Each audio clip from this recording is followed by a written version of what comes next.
बिस्मिल्लाहिर्रहमानिर्रहीम। आज का जो हमारा टॉपिक है ये है तीसरी वीडियो है एक्सरसाइज 4.4 पर। साइमल्टेनियस इक्वेशंस को हम कर रहे हैं और एग्जाम्पल 3 है जिसको हम कंपैरिजन मेथड से सॉल्व करेंगे। पहले में हम लोगों ने एलिमिनेशन मेथड से किया था, दूसरे में हमने सब्स्टिट्यूशन मेथड से किया, तीसरी में हम कंपैरिजन मेथड से कर रहे हैं। क्वेश्चन वही है, सिर्फ मेथड चेंज हो रहा है।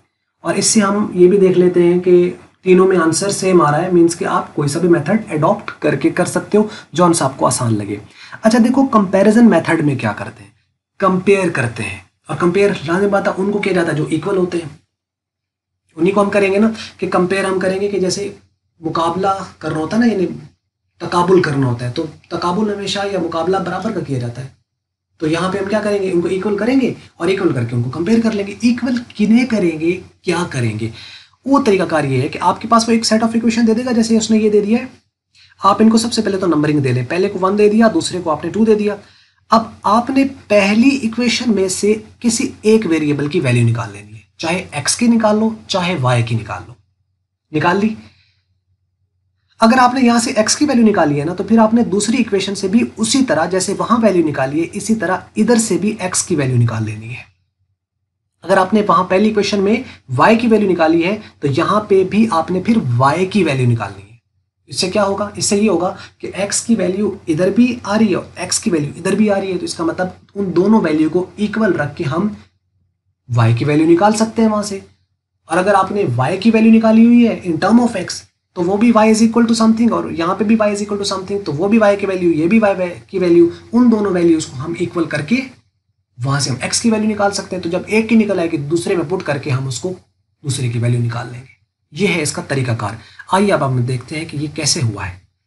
देखो, इक्वेशन 1 जो है उससे हमने क्या किया, जो कि 4y minus 2x is equal to 50 थी, माइनस का 2x यहां रहा और जो इधर 4y था प्लस का वो इधर 50 में आके माइनस हो गया इक्वेशन 1 से।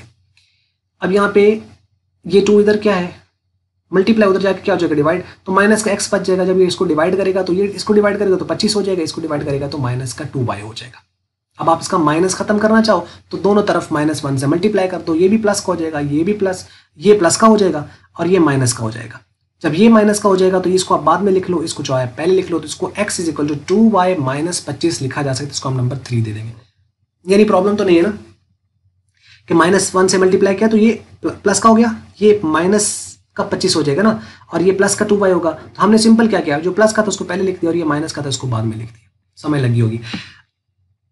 x की वैल्यू निकल आई। अब अगर हमने इक्वेशन 1 से x की वैल्यू निकाली है तो इक्वेशन 2 से भी x की निकालनी है, y की नहीं निकालनी, क्योंकि इसकी x की निकलेगी तभी तो हम उसको क्या कर पाएंगे, कंपेयर कर पाएंगे। सेम होंगे तो कंपेयर होंगे। तो हम क्या करेंगे, इक्वेशन 2 से भी हम इक्वेशन 2 है हमारे पास 5x minus Y is equal to 10। तो यहाँ पे आप देखो x 5x is equal to, ये इधर माइनस इधर आके प्लस हो जाएगा 10 प्लस वाई, और x किसके इक्वल होगा 10 प्लस वाई डिवाइड बाई 5। यहाँ तक समझ लगी, इसको आपने 4 कह दिया। अब देखो 3 और 4 को हमने कंपेयर करना है। अब देखो जो तीसरी है ना वो भी कह रही है कि x इसके बराबर है, ये कह रही है कि x इसके बराबर है। अगर ये भी x के बराबर है और ये भी x के बराबर है तो इसका मतलब फिर ये वाली इसके बराबर हुई। वो क्या कहते हैं कि अगर अली अहमद का भाई है और अली फरहान का भी भाई है तो इसका मतलब अहमद और फरहान भी आपस में भाई हुए ना, बेसिक चीज, ये वही रूल है। तो अब अगर ये भी x की वैल्यू और ये भी x की वैल्यू, तो इसका मतलब अगर ये x के बराबर है और ये भी x के बराबर है तो इसका मतलब फिर ये जो है ये फिर इसके बराबर है, ये भी उसी में से। तो now put both equation 3 and 4 equal to each other. हमने क्या किया, इसको लिखा 2y माइनस 25 और बराबर कर दिया इसके 10 प्लस वाई। अब इसको सिंपल है, यहाँ पे ये डिवाइड उधर जाके मल्टीप्लाई हो जाएगा, तो 5 into 2y minus 25 is equal to ऊपर बच जाएगा 10 प्लस वाई। अब आप इसको सिंप्लीफाई कर लीजिए, अंदर इसको मल्टीप्लाई कर देंगे, क्या बन जाएगा 10y माइनस 125 और ये, और इसको अगर आप सिंप्लीफाई करें तो 9y इज इक्वल टू 135। 9 उधर मल्टीप्लाई इधर आके डिवाइड होगा तो y की वैल्यू 15 आ गई। वही वैल्यू आई जो हमने पिछले दोनों मेथड में की है। अब ये जो y की वैल्यू आई है इसको आप किसी भी इक्वेशन में पुट कर दो, जो वैल्यू एक्चुअल में निकल आती है उसको आप किसी भी इक्वेशन में पुट कर सकते हो। Now put the value of the y in equation 1। चलिए हम 1 में पुट कर देते हैं। 1 में पुट करेंगे तो वो क्या थी 4y minus 2x is equal to 50, तो y की जगह 15 पुट कर दिया तो कितना बन गया 60 minus 2x is equal to 50। ये माइनस का इधर रहा, उधर जाके ये माइनस हो जाएगा, तो 50 में से 60 माइनस करेंगे तो माइनस का 10 आ जाएगा, तो माइनस माइनस से कैंसिल हो गई, ठीक है। और ये 2 जब इधर डिवाइड करेगा तो x की वैल्यू 5 आ गई, तो यानी 10/2 इज इक्वल टू 5। x की वैल्यू 5 और इसकी 15, यानी सोल्यूशन सेट 5,15, ये इसकी आंसर आ गया। तो सेम आंसर यानी मेथड 1 से भी यही आया है, मेथड 2 से भी यही है, 3 से भी यही है। तो अब आपकी अपनी मर्जी है, मुझे कमेंट्स में बताना, आप चाहो तो कमेंट्स में बता सकते हो कि आपको कौन सा मेथड आसान लगा, एलिमिनेशन वाला या सब्स्टिट्यूशन वाला या कंपैरिजन वाला।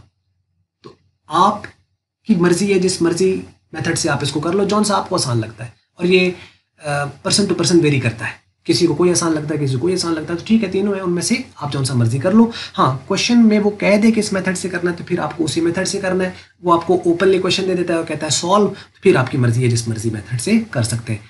अब यहाँ तो हमने इनके सिर्फ 3 मेथड को डिस्कस किए, अभी 2 मेथड और हैं, वो हम 5वें में देखेंगे। उसके बाद आपने फाइनली डिसाइड करना है कि कौन सा मेथड आपको सबसे आसान लगा है। मेरे मुताबिक बड़ा सिंपल और शॉर्ट जो है ना, वो है क्रैमर रूल, मेरे मुताबिक, क्योंकि वो बहुत जल्दी से सॉल्व कर देता है क्वेश्चंस को। फॉर्मूला है, उसके अंदर पुट करेंगे और डायरेक्टली सॉल्व हो जाता है बहुत आसानी से, ज़्यादा कोई कैलकुलेशन नहीं है, शिफ्टिंग नहीं है, कुछ नहीं है। तो बरकैफ आप देख लीजिएगा सारे मेथड्स को, उसके अकॉर्डिंगली कर सकते हैं। नोट देख लें, in comparison method you can find the value in term of x as well as in term of y। आप x की फॉर्म में भी ले सकते हो, यानी लेकिन अगर पहले में से x की निकालिए वैल्यू तो दूसरे में से भी x की निकाल लिए, पहले में से y की निकालना चाहो तो निकाल सकते हो, लेकिन अगर पहले में इक्वेशन में से y की वैल्यू निकालिए तो दूसरे में से भी y की निकालिए, तभी तो उनको हम इक्वल कर पाएंगे और फिर उसको हम सॉल्व करेंगे।